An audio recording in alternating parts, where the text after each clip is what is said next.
তো এটা বলা হয়েছে এবং আমরা জানি ইবলিসও এই ঘোষণাটি শুনেছে, এবং যদি ইবলিস এই ঘোষণাটি শুনে থাকে তবে সেও জানে আদম 3টি জিনিস দিয়ে তৈরি। আমি 3টি জিনিস বলতে থাকি যাতে এটি আপনার মাথায় আটকে যায়। 3টি জিনিস, 3টি জিনিস, 3টি জিনিস।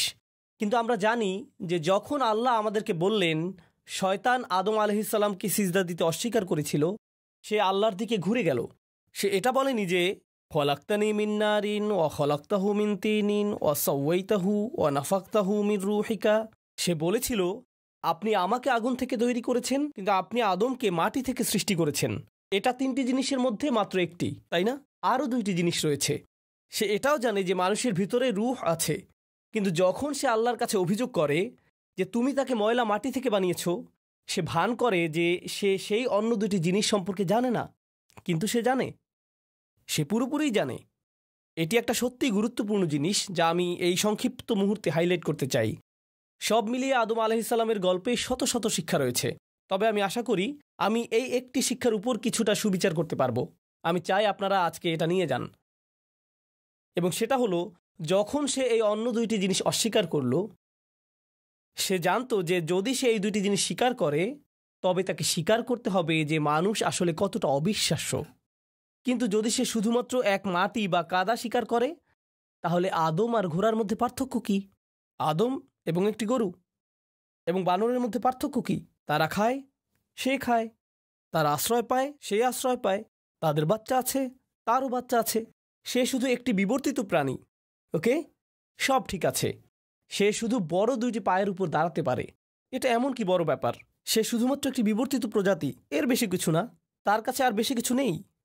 তাই শয়তান নিশ্চিতভাবেই ইচ্ছাকৃতভাবে আমাদের অস্তিত্বের 3টি বৈশিষ্ট্যের মধ্যে অন্য 2টি বৈশিষ্ট্যকে অস্বীকার করে। যদি সে ওই বৈশিষ্ট্যগুলোকে মেনে নেয় তবে তাকে আল্লাহ তাআলার তৈরি আদমের আধিপত্য স্বীকার করতে হবে।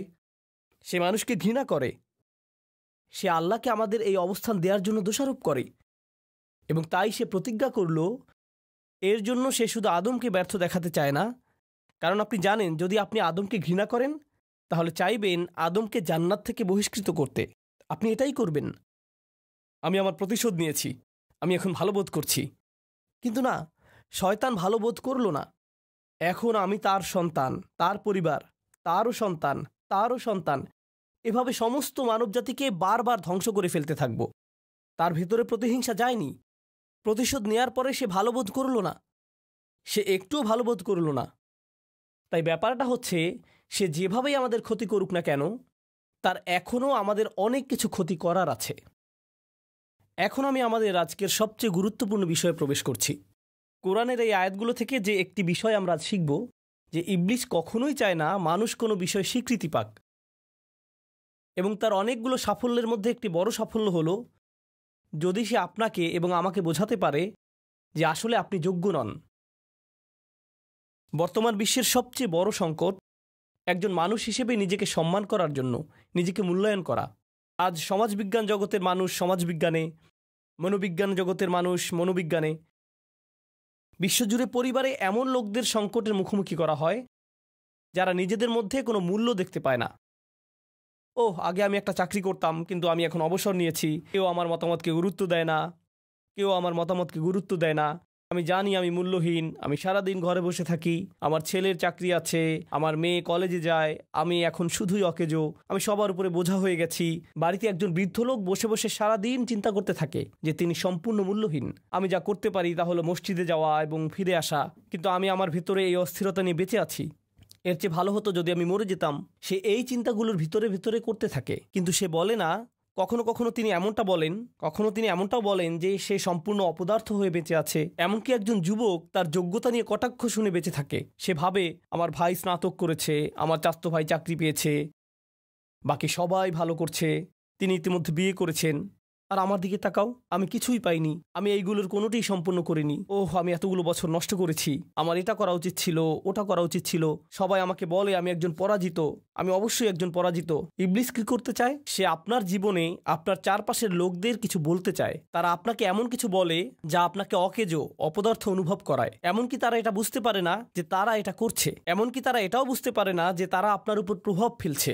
যখন আপনি ভাবতে শুরু করেন হয়তো আমি মূল্যহীন, হয়তো আপনি জানেন না যে আমি এত এত বড় নই, আমি কেউ নই। এবং আপনি জানেন, যদি আপনি একবার নিজেকে মূল্যায়ন করার ক্ষেত্রে কম আত্মসম্মান অনুভব করেন, তখন আপনি সব সময় নিজেকে এমনই অনুভব করবেন। তখন সব সময় আপনি নিজেকে মূল্যহীন ভাবার জন্য অন্যের মূল্যায়ন বা অনুমোদন দেওয়ার প্রয়োজন পড়বে। যদি অন্য কেউ আপনাকে মূল্য দেয়, যদি অন্য কেউ আপনাকে অনুমোদন করে, শুধু তখনই আপনি নিজেকে মূল্যবান ভাবতে পারেন। তাই আমি সব সময় যেখানেই যাই নিজের ছবি তুলি, ফিল্টারের মাধ্যমে সবকিছু ঠিকঠাক করে অনলাইনে পোস্ট করি, এবং আমি অপেক্ষা করতে থাকি কেউ আমাকে লাইক দিল কিনা, কেউ আমাকে লাভ রিয়েক্ট দিল কিনা, অথবা মাশাআল্লাহ বা অন্য কিছু কমেন্ট করলো কিনা। কারণ যদি কেউ আমাকে এগুলো দেয়, তখনই আমি মনে করি আমার একটু ভ্যালু আছে। ওকে, এখন আমি কি করব? আমার আরও মূল্য দরকার, কারণ আমি আবার মূল্যহীন হয়ে গেছি। আমি 2 দিন ধরে কোনো কিছুই পোস্ট করিনি, আমাকে আবার ফিরে আসতে হবে, আমাকে আবার বুঝতে হবে কেউ আমাকে মর্যাদা দিচ্ছে। যখন আপনি নিজেকে নিজের মূল্য দিবেন না, তখন আপনি সব সময় অন্য জায়গা থেকে মূল্য পেতে চাইবেন, সব সময় চাইবেন অন্যরা আপনাকে মূল্যায়ন করুক, সব সময় অন্যদের কমপ্লিমেন্টের জন্য তাকিয়ে থাকবেন। যদি কেউ আপনাকে দেখে কিছু না বলে, আপনি তাকে বারবার জিজ্ঞেস করবেন, আপনার কি মনে হয় এই বিষয়ে, আপনার ওই বিষয়ে কি মনে হচ্ছে, আপনি এটা নিয়ে কি ভাবছেন, আপনি ওটা নিয়ে কি ভাবছেন। কারণ আপনি অন্যদের মতামত ছাড়া নিজেকে অপদার্থ মনে করেন, এবং এভাবে আপনি ভয় পান। এবং যখন আপনার কম আত্মমর্যাদা থাকবে, তখন আপনার কোনো অধিকারের ব্যাপারে আপনি ডিল করতে পারবেন না। আপনার চারপাশে লোকজন যা বলবে তাই, তারা আপনাকে অপমান করবে, এবং আপনি মাথা নাড়বেন যে হ্যাঁ এটাই তো, আমি তো এরই যোগ্য, কারণ আমি তো ময়লা, কারণ আমি তো মাটি, আমার তো এর চাইতেও খারাপ কিছু পাওয়ার কথা ছিল। যাই হোক না কেন, মাঝে মাঝে এমন কিছু মানুষ আসে এবং বলে, তুমি জানো তুমি তো কুকুরের চাইতেও খারাপ আচরণ ডিজার্ভ করো, তোমার তো খুশি হওয়া উচিত যে আমি তোমার সাথে এমন কোনো আচরণ করিনি, তুমি তো ভাগ্যবান যে তুমি এর চাইতেও ভালো আচরণই পেয়েছো। এবং আপনি যদি এই ধরনের কথা অনেকবার শুনতে থাকেন, তখন কি হবে? আপনি এগুলো দ্বারা প্রভাবিত হতে শুরু করবেন। কারণ মানুষ যদি প্রথমে কিছু প্রত্যাখ্যান করেও, যদি সে এগুলো অনেক বেশি সময় ধরে শুনতে থাকে, আপনি এর দ্বারা প্রভাবিত হবেনই। আপনি এগুলো আপনার ভিতরে দেখতে শুরু করেন, আপনি আপনার মধ্যে অন্যদের জন্য, এমনকি নিজের জন্য বিদ্বেষ তৈরি করতে শুরু করবেন, এবং তারপরে আপনি কেবল আপনার ভিতরে এই প্রতিশোধ সবসময় অনুভব করবেন। তখন নিজের মতামতের চাইতেও অন্যের মতামতকে গুরুত্ব দিতে শুরু করবেন। আমার কথা তেমন ভালো না, অন্য সবার কথা ভালো, নিজেকে বোঝা মনে হবে, কারণ আপনি কাউকে কিছু দিতে পারছেন না। আপনি যখন এরকম ভাবতে শুরু করবেন, তখন এটি শয়তানের একটি মহান বিজয়। কারণ শয়তান বলে যে আমি বলেছিলাম না, মানুষ শুধু ময়লা ছাড়া আর কিছুই না। তার দিকে তাকাও, কি ভারসাম্য, কি চিন্তা, কিসের নিয়ম নীতি। আপনি এবং আমি এই পৃথিবীতে আসার আগে আল্লাহ কি করেছেন? আমাদের পিতাকে যা দেয়া হয়েছিল, তার জন্য আমাদের দেহের সৃষ্টি করা হয়েছিল। তার উপরে তিনি আমাদেরকে আল্লাহর সমস্ত সৃষ্টির উপরে সম্মান দিয়েছেন, এবং আল্লাহর সমস্ত সৃষ্টি আমাদেরকে একটা মিরাকেল হিসেবে দেখে। আমরা সবাই, এমনকি আল্লাহর সৃষ্টিগুলো আমাদেরকে আল্লাহর অলৌকিক সৃষ্টি হিসেবে দেখে। আল্লাহর কৃতকর্মের প্রতি বিস্ময়ে সিজদায় পড়ে। এখন বেহেশতের ফেরেশতারা এমনকি আদমের প্রতি ইমপ্রেস, এমনকি আদমের প্রতি তারা মুগ্ধ। কিন্তু আপনি আপনাকে নিয়ে মুগ্ধ নন, আপনি ভাবেন আপনি মূল্যহীন। আল্লাহ কোরআনে বলছেন, ওয়ালাকাদ কাররামনা বানি আদম, আমরা আদম সন্তানদেরকে সম্মান দিয়েছি। আপনি জানেন এটি আমাকে কি শিখিয়েছে? আমাকে অন্য কারো কাছ থেকে বৈধতা খুঁজতে হবে না। আমি কি করেছি তা দেখতে পারি। আমি একটা ভালো চাকরি করছি, অথবা আমার খাবার পরীক্ষা করা উচিত, ও আপনার এই শিক্ষাটা নেওয়া উচিত নয়। অথবা আপনি জানেন কি আপনার এখন অন্য কারো মতামত নেওয়ার প্রয়োজন নেই, তো এখন আমি বাড়িতে যাচ্ছি এবং খাবারের সমস্ত লবণ ঢেলে দিব এবং তারপর রান্না করব। এটা খেতে কেমন লাগে? আমি আপনার মতামতের কোনো কেয়ার করি না, কারণ আল্লাহ আমাকে সম্মান করেছেন।